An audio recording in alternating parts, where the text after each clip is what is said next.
Hey guys, welcome to bunny डोस। आज की इस वीडियो में हम बात करेंगे ऑब्जेक्ट की।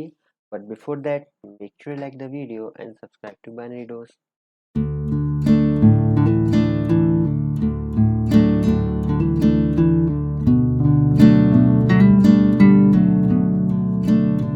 तो what is object? An object is a basic building block of object oriented programming. अगर ऑब्जेक्ट ओरिएंटेड प्रोग्रामिंग की बेसिक बिल्डिंग की बात की जाए, बेसिक बिल्डिंग ब्लॉक की बात की जाए, तो वो ऑब्जेक्ट है। सबसे छोटी यूनिट ऑब्जेक्ट ओरिएंटेड प्रोग्रामिंग में कोई है तो वो ऑब्जेक्ट है।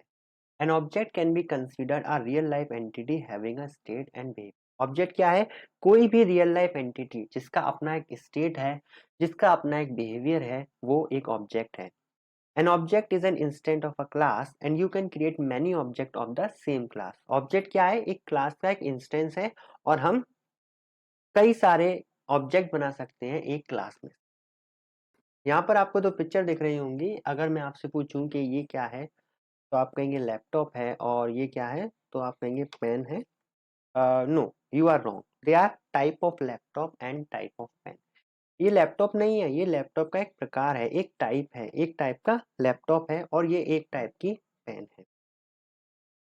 Okay, so type of laptop, laptop क्या हो गई? एक क्लास है, कई सारे लैपटॉप हो सकते हैं, उसमें से हम एक कोई पर्टिकुलर लैपटॉप ले रहे हैं, that is a type of laptop. Okay, एक टाइप का लैपटॉप।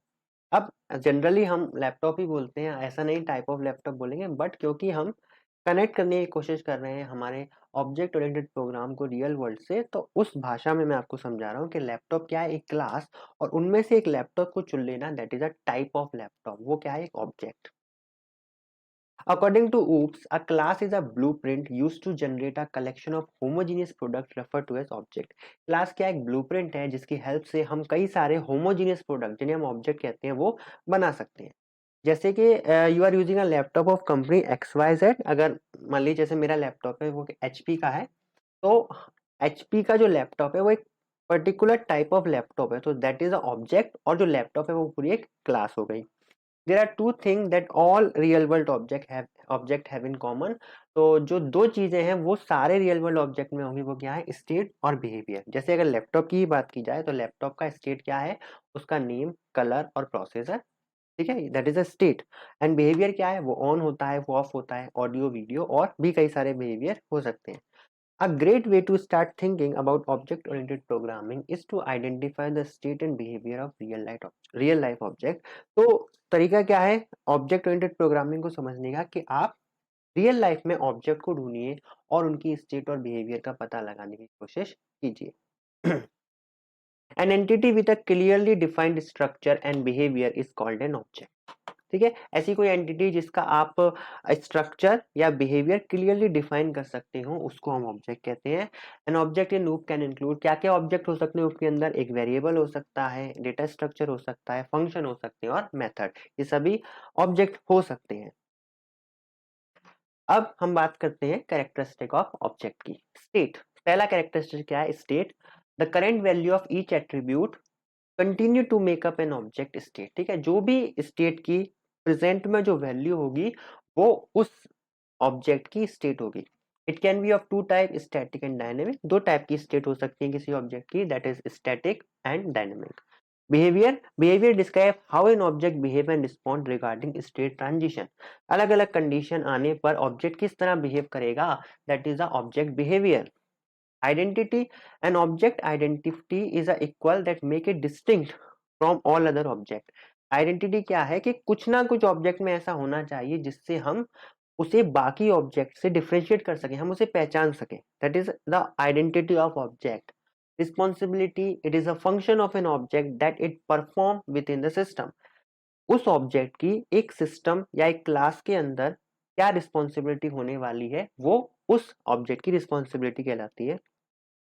अब रियल लाइफ में देखते हैं, मान लीजिए जैसे आप एक ऑब्जेक्ट है, तो आपकी स्टेट क्या क्या है? नेम, आपका नाम, एज, जेंडर और एड्रेस। अब जैसे स्टैटिक, दो टाइप की स्टेट हमने देखी थी, स्टैटिक और डायनामिक। स्टैटिक क्या?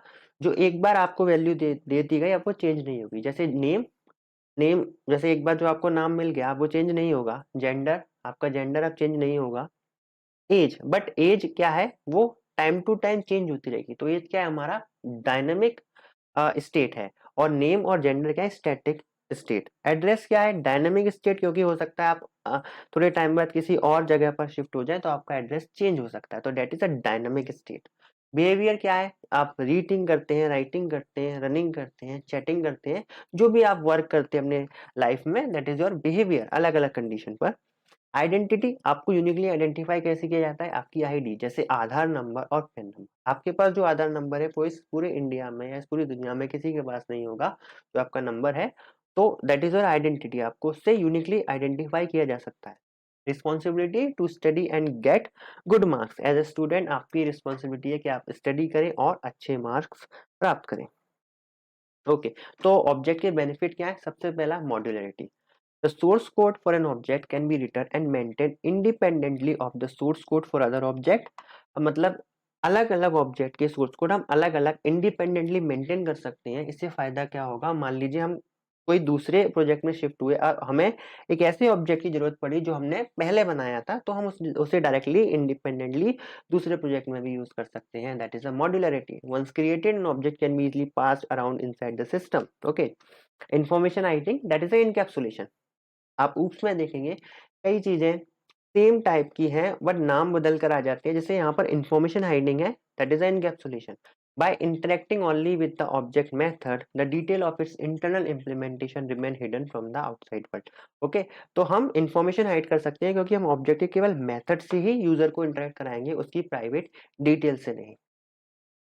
कोड रीयूज, ये तो हम देख चुके हैं कि हम कोड को रीयूज कर सकते हैं। एक बार हमने ऑब्जेक्ट बना लिया तो हम उसे अलग अलग जगह यूज कर सकते हैं।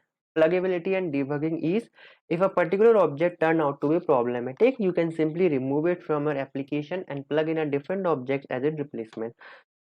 जैसे मान लीजिए कोई ऑब्जेक्ट है मेरे सिस्टम में, वो थोड़ा प्रॉब्लम करने लगा, तो मैं इंडिपेंडेंटली उसे रिमूव कर सकता हूँ और कोई दूसरा ऑब्जेक्ट उसकी जगह पर लगा सकता हूँ बिना मेरे सिस्टम के प्रोग्राम को अफेक्ट किए हुए। That is a pluggability and debugging is.